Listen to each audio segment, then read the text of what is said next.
नमस्कार, खबर उत्तराखंड आपका करते हैं राहुल चौहान। खबरों बढ़ने से पहले एक नजर आज की हेडलाइंस पर। उत्तराखंड में बड़ा प्रशासनिक फेरबदल, गढ़वाल मंडलायुक्त 2 जिलों के डीएम समेत 29 के तबादले।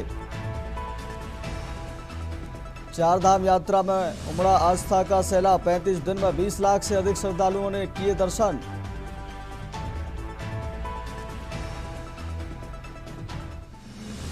उत्तराखंड की मतदाता सूची हुई फ्रीज, अभी नए वोटर नहीं बनेंगे। 15 सितंबर को प्रकाशित होने के बाद हटेगी रोक।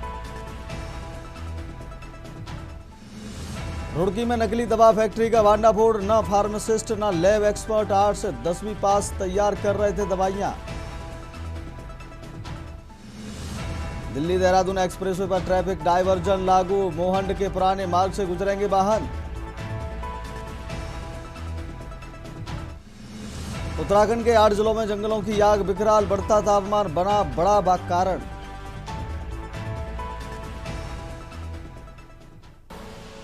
आप देख रहे हैं के न्यूज, खबरों का सारथी।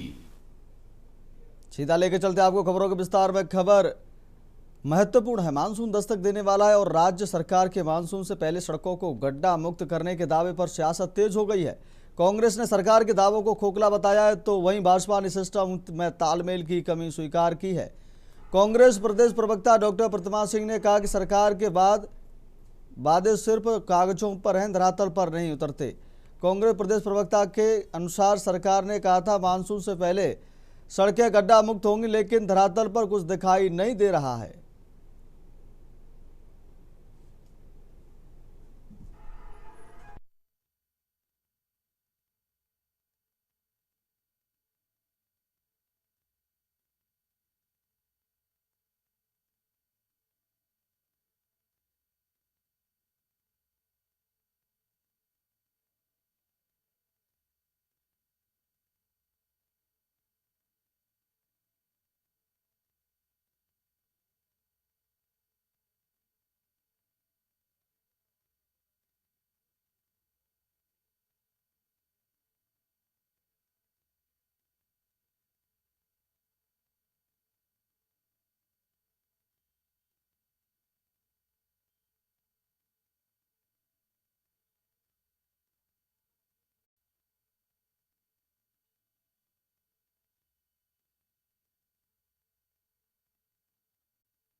देख रहा हूँ कि माननीय मुख्यमंत्री और सरकार बार बार गड्ढा मुक्त सड़कों के लिए प्रयास कर रही है। हम लोग लगातार उसके लिए कोशिश भी करते हैं, लेकिन जो सिस्टम है वो सिस्टम मैं समझता हूँ जिस तरह से गेयरअप होना चाहिए वो नहीं हो रहा है। और कई बार सड़कों में ये भी एक स्थिति आती है कि विवाद की स्थितियाँ बन जाती हैं। किसी सड़क के लिए पीडब्ल्यूडी कहता है ये हमारी नहीं है, वो नगर निगम देखेगा, नगर निगम उसमें आगे नहीं बढ़ता। किसी सड़क के लिए नगर निगम बोलता है हम नहीं देखेंगे तो एमडीडी देखेगा। बिल्कुल, सरकार ने वादे तो किए थे, लेकिन सरकार के वादों का हाल तो हम सबको पता है कि वो वादे सिर्फ कागजों पे होते हैं, धरातल पर कभी नहीं उतरते।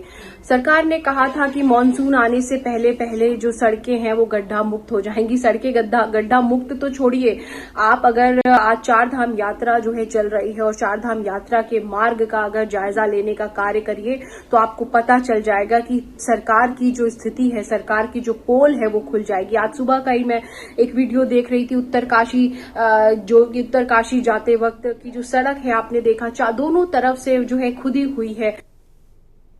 रुक कर लेते अगली खबर की ओर। हरिद्वार वन प्रभाग और राजाजी टाइगर रिजर्व की श्यामपुर रेंज में हाल ही में हुई 2 बाघों की संदिग्ध मौतों के बाद उत्तराखंड वन महकमे में हड़कंप मच गया है। वन्य जीवों की सुविधा को लेकर वन विभाग ने पूरे प्रदेश में हाई अलर्ट जारी कर दिया है। इसी कड़ी में उत्तराखंड के सबसे बड़े और संवेदनशील वन डिवीजनों में शामिल हल्द्वानी के तराई पूर्वी वन प्रभाग के प्रभागीय वनाधिकारी हिमांशु बागरी ने आपत्ता बैठक बुलाई। उन्होंने डिवीजन के सभी रेंज अधिकारियों आरओ के साथ समीक्षा की और पूरे क्षेत्र में अलर्ट लागू कर दिया है। इसलिए वन विभाग अब तकनीकी और नाइट विजन फॉर्मूले पर काम कर रहा है। अब सभी वनकर्मी एम स्ट्राइक मोबाइल ऐप के जरिए जंगलों में पेट्रोलिंग करेंगे। इससे अधिकारियों को वनकर्मियों की लाइव लोकेशन और गश्त के दायरे की रियल टाइम जानकारी मिलती रहेगी।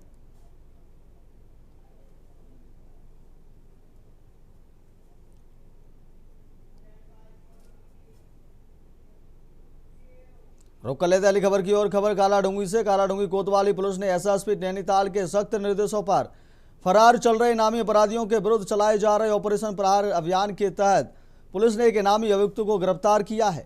एसएसपी ने बताया कि कोतवाल के नेतृत्व में गठित पुलिस टीम द्वारा धारा 103/1 बीएनएस से संबंधित 25,000 के इनामी फरार अभियुक्त की गिरफ्तारी है तो लगातार मिलने की सभी संभावित स्थानों पर दबिश दी जा रही थी। उक्त अभियुक्त घटना के बाद से लगातार फरार चल रहा था। अभियुक्त द्वारा बांधनी के पति वैभव कुमार के साथ मारपीट कर गंभीर चोटें पहुंचाई गई थी, जिनकी उपचार के दौरान सर गंगाराम अस्पताल दिल्ली में मृत्यु हो गई थी। मामले की गंभीरता को देखते हुए एसएसपी नैनीताल द्वारा अभियुक्त पर 25,000 का इनाम घोषित किया गया था। फिलहाल हल्द्वानी क्षेत्र से गिरफ्तार करके अभियुक्त के विरुद्ध अग्रिम वैधानिक कार्रवाई की जा रही है। माननीय मुख्यमंत्री महोदय का निर्देश है कि ज्वलंत अपराधों पर तत्काल जो है त्वरित कार्रवाई और सख्त कार्रवाई करने का निर्देश रहता है। इसी दिशा में माननीय डीजीपी महोदय और माननीय आईजी महोदय का निर्देश रहता है कि संगीन अपराधों में त्वरित कार्रवाई और सख्त कार्रवाई करने का निर्देश रहता है। हाल ही में कालाडूंगी में एक बहुत गंभीर और संवेदनशील घटना हुआ था, जहां पर दिल्ली के रहने वाले 3-4 लोगों द्वारा आकर यहाँ पर उसके साथ ही एक व्यक्ति आया था, उन्हीं के साथ उन लोगों का आपस में झगड़ा हुआ। झगड़ा होने के बाद जो है उन्होंने बहुत ही बेरहमी से उसको मतलब जानलेवा घातक हमला कर दिया था। बाद में वो दिल्ली में एडमिट रहा और जो है बाद में उसकी देहांत भी हो गया। रुक करते अगली खबर की ओर। खबर देहरादून से, जहां प्रदेश में बढ़ते तापमान और हीट वेव के खतरे को देखते हुए स्वास्थ्य विभाग अलर्ट मोड में है। स्वास्थ्य महानिदेशक सुनीता टम्टा ने बताया कि हीट स्ट्रोक से बचाव व उपचार के लिए सभी जिलों को हेल्थ एडवाइजरी जारी की गई है। प्रत्येक चिकित्सा इकाई में विशेष हीट स्ट्रोक रूम संचालित करते हुए आइस पैक, आईवी फ्लूइड व ओआरएस सहित जरूरी दवाइयां और वेंटिलेटर की उपलब्धता सुनिश्चित कराई जा रही है। साथ ही लोगों को प्रचार सामग्री के जरिए तेज धूप में बाहर न निकलने, ज़्यादा से ज़्यादा पानी पीने और हल्के कपड़े पहनने की सलाह दी जा रही है। बच्चों, बुजुर्गों व कामकाजी लोगों के संबंध में विशेष सावधानी बरती जानी चाहिए।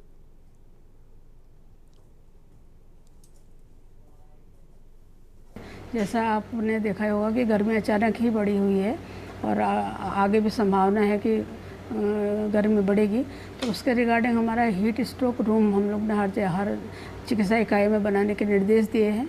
और साथ ही जैसे कि आइस है या आईवी फ्लूइड्स हैं कोल्ड, और दूसरी दवाइयाँ हैं, और दूसरा जो है ये ओआरएस सॉल्यूशन है, और वेंटिलेटेड रूम है, तो ये सारे पर्याप्त मात्रा में रहे उनके वहाँ। तो ऐसे हमारे एक तरह से एडवाइजरी जा चुकी है। रुक कर लेते अगली खबर की ओर। भारतीय जनता पार्टी के राष्ट्रीय अध्यक्ष 28, 29 और 30 मई को 3 दिवसीय दौरे पर उत्तराखंड आ रहे हैं। दौरे का मुख्य फोकस संगठन को जमीनी स्तर पर मजबूत करना है। भाजपा प्रदेश महामंत्री दीप्ति रावत ने बताया कि राष्ट्रीय अध्यक्ष देहरादून में संगठन की व्यापक समीक्षा करेंगे। उन्होंने बताया कि दौरे से पहले राष्ट्रीय अध्यक्ष ने ऑडियो ब्रिज के जरिए सभी पूर्व और वर्तमान मंडल व जिला अध्यक्षों से संवाद किया। उस संवाद के तहत राष्ट्रीय अध्यक्ष ने संगठन कहाँ खड़ा है और कहाँ कमजोर है, इस पर भी ध्यान देने के निर्देश दिए हैं।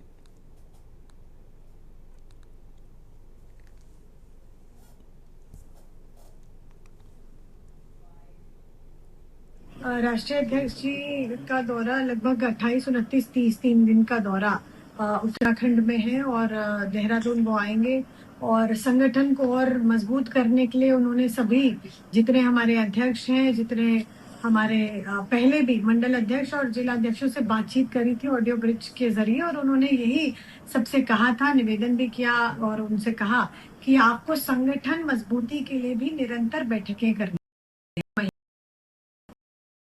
है, आपको जिले की बैठक करनी है, उसको हम गठनात्मक कहेंगे ताकि हम जब बैठक तो ज्यादातर उनकी कोशिश हमारी रहती है कि हम कैसे हमारा जो आने वाला कार्यक्रम है उसकी तैयारी के लिए हम बैठक करते हैं।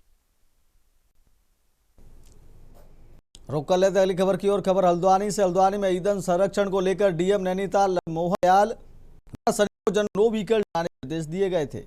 इसके बाद स्टेट एपी वाजपेयी व एसडीएम अपने आवास से सिटी मजिस्ट्रेट कार्यालय तक करीब 2 मीटर पहुंचे हुए के बीच पैदल चलते हुए सिटी मजिस्ट्रेट में लोगों की समस्याएं भी सुनते नजर आए। पत्रकारों से बातचीत में उन्होंने सभी वर्गों को लोगों से ईंधन बचाने और पर्यावरण संरक्षण में सहयोग करने की अपील की।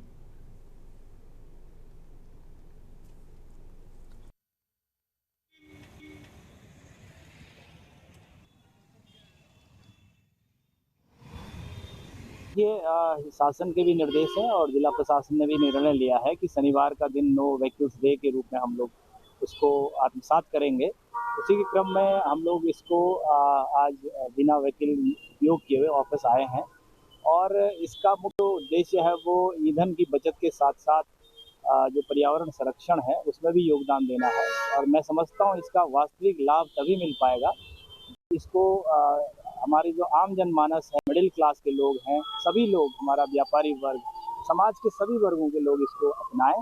कम से कम सप्ताह में एक दिन जो है हम बिना वाहनों का उपयोग किए हुए अपने कार्यस्थल पर जाएं या अन्य कार्य जो है आसपास के उनको सीमित साधनों के अंतर्गत उनको पूरा करें। रुक लेते खबर की ओर। खबर गढ़ से विधानसभा क्षेत्र की विजयनगर ग्राम सभा के अंतर्गत बागनाथ कॉलोनी में बिजली पास सड़कों की समस्या को लेकर ग्रामीणों का गुस्सा फूट पड़ा। ग्राम प्रधान प्रतिनिधि त्रिनाथ दास के नेतृत्व में ग्रामीणों ने मुख्य चौराहे पर प्रदर्शन करते हुए बिजली विभाग और जल निगम के खिलाफ जमकर नारेबाजी की। ग्रामीणों का आरोप है कि लंबे समय से क्षेत्र में बिजली कटौती, पानी की सप्लाई और लीकेज की समस्या बनी हुई है, लेकिन विभागीय अधिकारी शिकायतों के बावजूद कोई कार्रवाई नहीं कर रहे हैं। फिलहाल ग्रामीणों ने चेतावनी दी है कि यदि जल्द कार्रवाई नहीं हुई तो जिलाधिकारी कार्यालय के सामने बड़ा प्रदर्शन किया जाएगा।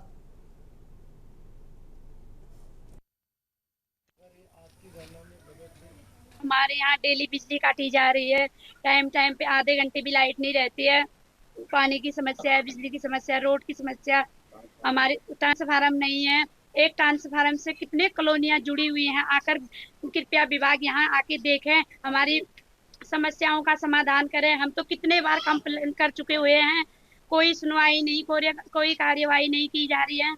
हमारी बिजली विभाग से एक ही विनती है कि हमारे यहाँ लाइट देनी चाहिए। बिल्कुल लाइट काटी जा रही है, यहाँ पे लाइट नहीं दे रहे हैं और लाइट वालों से कहना है कि हमें लाइट दें और लाइट बार बार ना काटी जाए। और पानी वालों से भी हमें कहना है कि पानी यहाँ पे बह रहा है, ना कोई देखने आते हैं, नल टूटे पड़े हैं, पानी की कोई व्यवस्था नहीं है। इस कॉलोनी में सिर्फ बोर्ड लेने आते हैं, जो भी आते हैं समस्या देखने कोई नहीं आते हैं। विजयनगर ग्राम सभा हल्द्वानी हमारे नैनीताल जिले के साथ लगता हुआ पहले ग्राम सभा उधम सिंह नगर का जयनगर विजयनगर।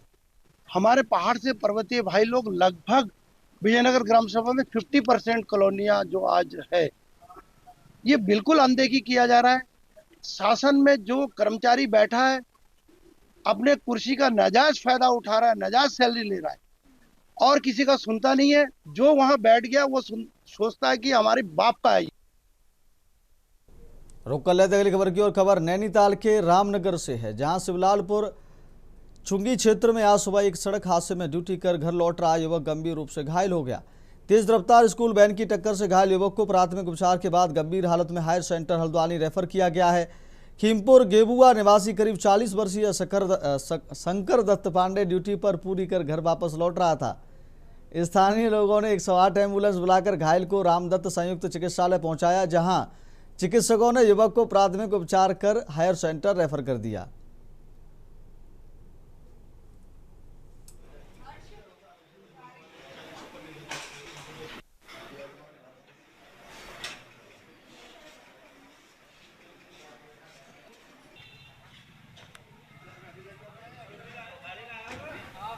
जी, जैसे कि बताया जाता है कि एक एक्सीडेंट हुआ था आज शिवलालपुर चुंगी के पास, जो कि एक पेशेंट है शंकर दत्त पांडे, जिसकी उम्र 40 साल बताई जा रही है, जो कि गेबुआ खास का रहने वाला है। इसका एक सड़क दुर्घटना हुई थी जिसमें ये बाइक पे था और बताते हैं कि कोई स्कूल की वैन थी जिससे इसका एक्सीडेंट हुआ था। मरीज़ हमारे पास लगभग 7:30 बजे के लगभग आया था, जिसमें हमने मरीज़ को देखा, उसका प्राइमरी ट्रीटमेंट किया, जिसमें पता चलता है कि मरीज़ की सीधे पैर की एक हड्डी टूट गई है और एक सीधे कलाई की हड्डी टूट गई है, जिसमें हमने मरीज़ को प्राइमरी ट्रीटमेंट पूरा दे दिया है और आगे फर्दर इवैल्यूएशन के लिए हमने सुशीला तिवारी के लिए रेफर कर दिया है।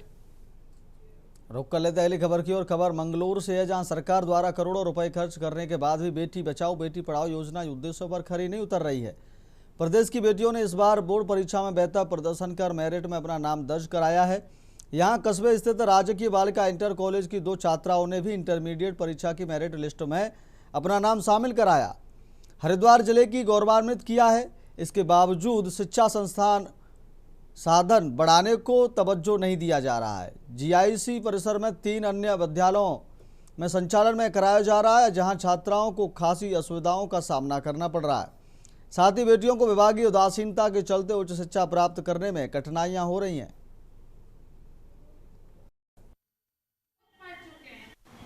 संज्ञान ले और हमारे विद्यालय के लिए भवन की प्रक्रिया शुरू हो जाए, निर्माण प्रक्रिया शुरू हो जाए तो बच्चों के लिए बहुत अच्छा बेहतर होगा। हमारे यहाँ दोनों ही स्ट्रीम है, कला की भी स्ट्रीम है और साइंस की भी है। साइंस में बायो है, केमिस्ट्री है और आपका फिजिक्स है। मैथ की मैडम है, उन्होंने देहरादून कई साल तक यहाँ काम किया। मेरे ख्याल से 10 साल ना हो गए हो, 2016 में शायद वो आई थी। वैसे तो हमारे स्कूल की पढ़ाई बहुत अच्छी है, यहाँ पर पढ़ाई में कोई भी कमी नहीं है, तभी हमारे स्कूल की जो लड़कियां हैं वो मेरिट में आई हैं। इतनी मतलब अभाव है बहुत ज़्यादा चीज़ों का। सबसे मेन यहाँ पर प्लेग्राउंड नहीं है, और जैसे आप सभी जानते हैं कि हम अभी स्कूल लाइफ है हमारी, तो उसमें खेलना बच्चों के लिए ज़रूरी होता है। हमारे असेंबली के लिए भी जगह नहीं है, प्लेग्राउंड नहीं है, लाइब्रेरी भी नहीं है। मेरे पास बायो सब्जेक्ट है और हमारे स्कूल में लैब नहीं है। बायो में सबसे ज़्यादा ज़रूरत होती है लैब की। मैं मेडिकल फील्ड में जाना चाहती हूँ, लोगों की हेल्प करना चाहती हूँ, और हमारे स्कूल में फिजिक्स का बायो किसी की भी लैब नहीं है और स्पेस भी बहुत कम है। हमारे स्कूल में स्कूल स्टे करते हैं और हमें बहुत ही डिस्टर्बेंस होता है इस चीज़ के लिए, क्योंकि नीचे बच्चों की बहुत आवाज़ आती है, शोर होता है, हमें दिक्कत है इस चीज़ के लिए। मेरे पास आए थे यहाँ पे, हमारी मैथ वाली जो मैम थी वो चली गई है। मैंने 11वीं क्लास में मैथ और अब 12th क्लास में मुझे प्रॉब्लम हो रही है पढ़ने में, तो आप जल्दी से जल्दी यहाँ पर मैथ का टीचर रखवाएं जिससे हमारी पढ़ाई हो सके। अगली खबर चारधाम यात्रा और दशहरा के मद्देनजर प्रशासन सहित पुलिस महकमा हाई अलर्ट पर दिखाई दे रहा है। एसएसपी नवनीत सिंह के निर्देश पर सुरक्षा एजेंसियां पूरा एक्टिव में रही हैं, जिसके तहत नगरी में सघन चेकिंग अभियान चलाया। ऋषिकुल स्थित चारधाम यात्रा रजिस्ट्रेशन सेंटर, बस अड्डों और रेलवे स्टेशन पहुंचकर टीमों ने विशेष चेकिंग अभियान चलाकर चप्पा चप्पा खंगाला। बता दें कि इन दोनों चारधाम यात्रा के मद्देनजर श्रद्धालुओं की लगातार आवाजाही बनी है। वहीं स्नान पर्व पर परंपरागत स्नानार्थियों सहित चारधाम यात्री भी मां भागीरथी में आस्था की पवित्र डुबकी लगाएंगे। संवेदनशील भीड़भाड़ अत्याधुनिक उपकरणों के माध्यम से चेकिंग कराई जा रही है।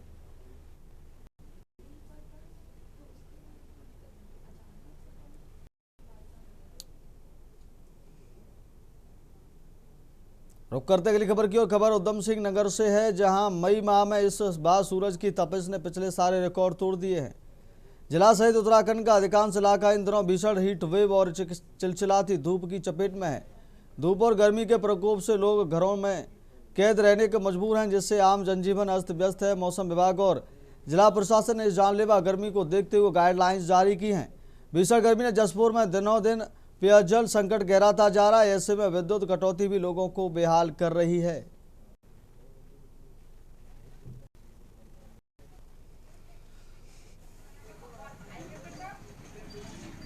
मौसम विभाग द्वारा लगातार जनता को चेताया जा रहा है कि हॉट वेव के चलते अपने आप को सुरक्षित रखने के लिए सुबह 12 बजे से 4 बजे तक घर पर ही रहें। हमारी आप गुजारिश है कि पूरे प्रदेश में जल संकट गहराता जा रहा है।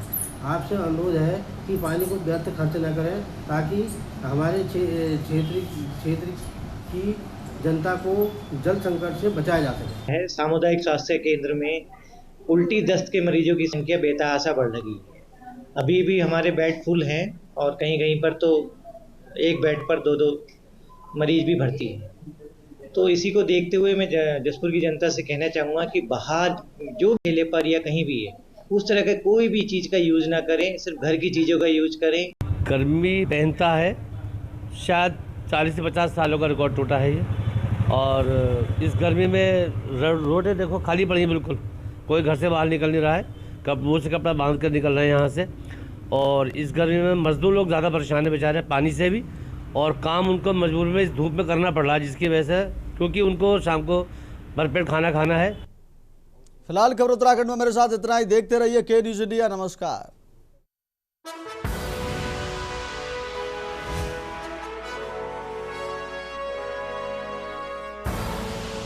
आप देख रहे हैं के न्यूज़, खबरों का